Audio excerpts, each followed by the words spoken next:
Everybody, this is Macky, and we're back with another episode of the Hidden Threads podcast. We got Samantha here with us. Hi. You're always so excited. There she is. I don't have the camera here. There she is with your Whataburger cup. Is this in the frame? That don't matter. Okay. Okay. Everybody knows we like Whataburger. Me too. If you don't like Whataburger, you got something wrong Where's with the closest Whataburger though? This is like to here? mm-hmm. Probably Huntsville. I don't know. Where'd you stop at that one? Oh, well, there's Gunner. Albertville has one. I forgot. I think it was it Albertville? Did I Okay. come through Albertville to get here? Mo. She was like, okay. Do Scottsboro. I don't know if Scottsboro has one. I'm or not. geographically challenged. I don't even know where I came from. So I don't know if probably Scottsboro has one. Whataburger is good. It'll fill you up. So a lot of food there. For sure. All right. So today we're talking about Kirk Bloodsworth. Did you read about that? I did. This one's so sad. Mm-hmm. It is. We get a little girl, Yeah. and then this guy was wrongfully convicted. Yeah. He served 8 years. It's all happened in murder. He was charged and convicted of murder, sexual assault, and rape, and he got the death penalty. He got the big one. Right? The incident happened in June 25th, 1984. He got convicted in 1985 in March, and he got exonerated in 1993. A long time, right? 8 years in prison on death row. What do you think of that? That's Knowing insane. you didn't do it. Yeah. And so he was in the military too, right? He was a Marine. Yeah. Yeah. So he was a Marine. I don't know. Was he ever deployed? Because he was only 22 when this happened. So it's like, Right. He did 4 years and got out, I think. I'm not sure what he did in the Marines, what his career was. Didn't say much about it. so he did his 4 years, Mm-hmm. got out, this happened. It's like he had no time Mm-hmm. for himself, like Yeah. as an adult ever. Yeah. He was the first person to be sentenced to death and then subsequently, that's a big word, exonerated. Now, other people have since then, obviously. How many people have been killed that were wrongfully convicted? Oh, a lot. You think it's a lot? I think it's a lot. Is it Right. like, So he was arrested based on an anonymous call telling police he was seen with the victim that day, and an identification was made by a witness in the police sketch shown on television. All right, that's pretty flimsy. I mean, that helps you. That's like a lead. It's not, we're going to take this to the jury, right? But they did. The description of the perpetrator was that he was 6'5", white man with curly blonde hair, bushy mustache, skinny, and tan. Mr. Bloodsworth was 6 feet, had red hair, and was well over 200 pounds. does not match a description? If you're At 6 all. foot, 200 pounds, like me, a little chubby, right? Like, So, but, at trial, 5 witnesses testified they had seen Mr. Bloodsworth with the victim. However, 2 of these witnesses had not been able to identify Mr. Bloodsworth in a lineup.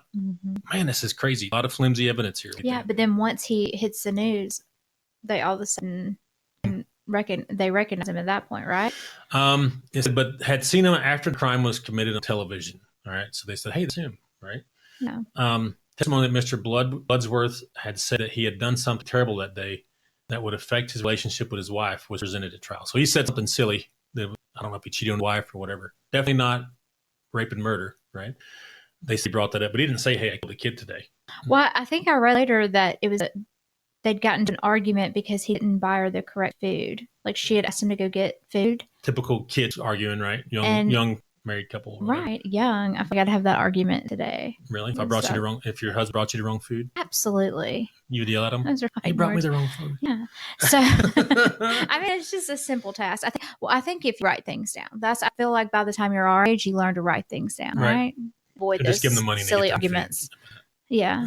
Right. All right. So, this guy, though, got into an argument. He's 22 years old, gets into an argument with his wife about Something. food. Mm-hmm.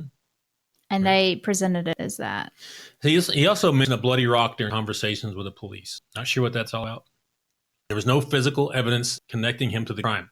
Mr. Bloodsworth was convicted of rape and murder and was sentenced to death row. Right. Big deal, man. This is not, I got in a fight at the bar, didn't a speeding ticket. This is death. Yeah. The evidence about the rock and the conversation about his wife were challenged in Mr. Bloodsworth's appeals, stating that the bloody rock was mentioned because the police showed him a rock during interrogation. That's kind of like leading questioning, right? You show somebody a rock with red paint all over it. What is this? He said it was a bloody rock. Right. I got you. It looks like a bloody rock, right? And the incident regarding his wife amounted to his failure to buy the food she requested. She got mad about that. Right? Yeah, I think he said it like it rocked their marriage, though. Right? You know, when you're young, you're stupid. Yeah. You get aggravated over dumb stuff. But moreover, the police failed to inform the defense that there may have been another suspect. So that he got a Brady violation. They had something that may exonerate somebody so they didn't turn it over. If there's evidence, they're a potential suspect, they got to show it to everybody. You got to show your work, right? Mr. Bloodsworth's conviction was overturned by an appellate court 2 years after his original conviction, and he was retried.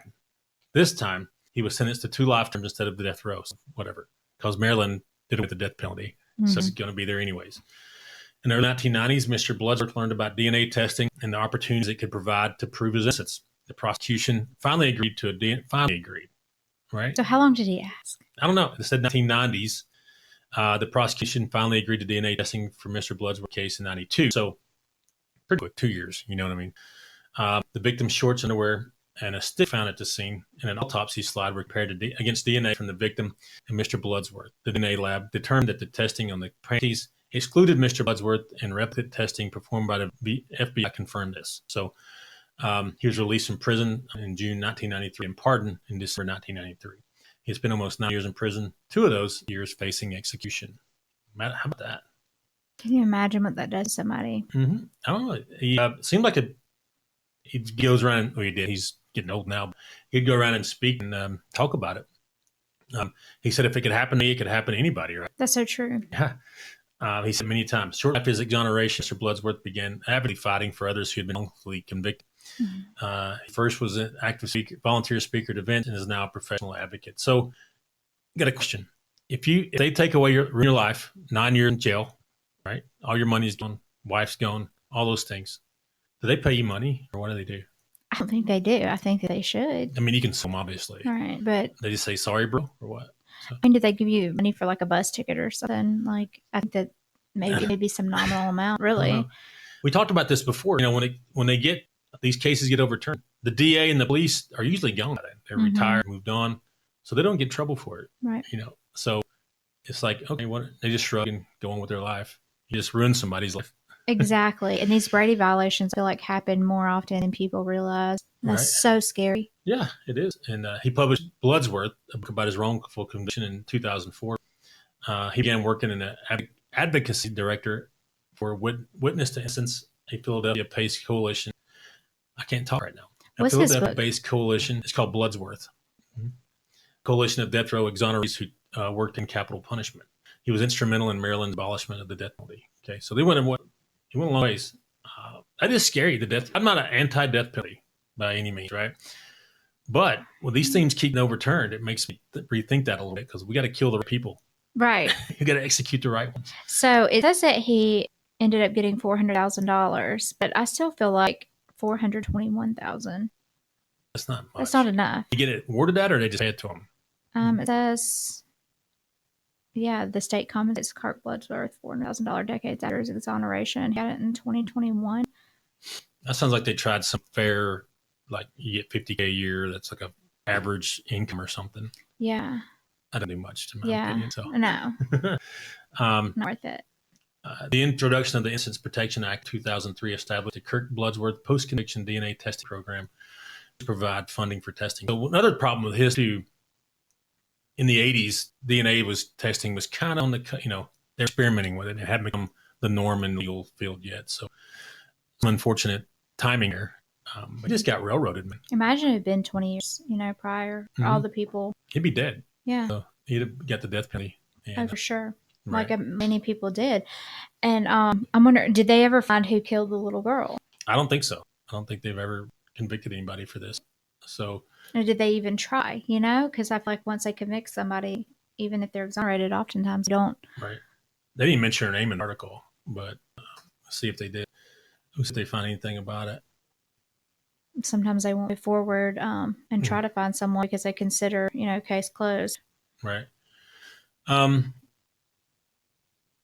In 1993, the Maryland Governor William Donald Schaefer granted Bloodsworth a full pardon. In 2003, nearly a decade after Bloodsworth's release, prisoner DNA evidence added to the state federal databases resulted in a match to the real killer, Kimberly Shay Ruffner. A month after the 1984 murder, Ruffner had been sentenced to 45 years for unrelated burglary, attempted rape, and assault with intent to murder. He had been incarcerated in a cell 1 floor below Bloodsworth. So he was in the same jail. All right. So he's already in jail for something else, but they matched him. So there's a man named Kimberly? Yeah, that's weird. Kimberly Shay Ruffner. He's got 2 girl names. Yeah. So, but I bet he had a hard time in prison with Kimberly. Yeah, I just was wondering, how did that affect his psyche, like, Right. growing up? Having a girl's name? Yeah. I don't know. Like, bullied, like, what was going on? But yeah, Dawn Hamilton, was that the little girl? I Yeah. think so. Yeah. Don Ashworth. Can you imagine the cell below you that whole time? Mm-hmm. Yeah. The real guy, not fessing up to it. Yeah. But he didn't have to fess up, did he? But they caught him. I'm sure he was there anyway. So, all right, we'll have to do some more of these wrongful convictions. Yeah, I'd like to know. Have you ever worked a case that has involved DNA? Yeah, we got one. It's actually he's on death row in Florida. The crime happened there, but he's from here. Okay. So they got me to go around, do a lot of witness interviews. But now his DNA was on the body. But him and the girl had been together romantically for like a week before that, for 5 days in a row. So there's a reason why. But there was 3 other men's DNA never was tested. They didn't say who they were. You test one, you got to test them all, huh? He didn't. That's the big question. And then we have like Ancestry and all these sites now that people are voluntarily giving their DNA. Right. I think maybe having these databases can help. We're going to see what happens. We had to. It's all DeSantis saying now. It's in Florida, but we'll see what happens. His name's Paul Everett. We've done a few episodes on him, but so it happens. But yeah, it's a DNA one. We got another one where it was a not a really drive-by. These guys walked into a drug house, killed the drug people, and took the drugs and their money. As a hit, right? And our guy got convicted. But he wasn't even there. And one victim lived and said, yeah, it wasn't him. They still convicted him. That's in Elmore County. Oh, wow. Elmore's backwards, man. So. Oh, it truly is. Down there at Wetumpka. We'll share some Elmore stories later. Yeah, Wetumpka's weird, man. Mm-hmm. But anyways, yeah, so we had a few that we worked like that, but high-level capital crime. So, all right, that's it for today's episode. We'll be back with Samantha in a few weeks. I'm already excited. Are you? Love you it out here. You like my random topics? So I do. They're so much fun. All I get so excited for these. All right, see if I can not stir next time we come around. So I had too many energy drinks today. So. All right, I'll talk to you soon. All right, bye.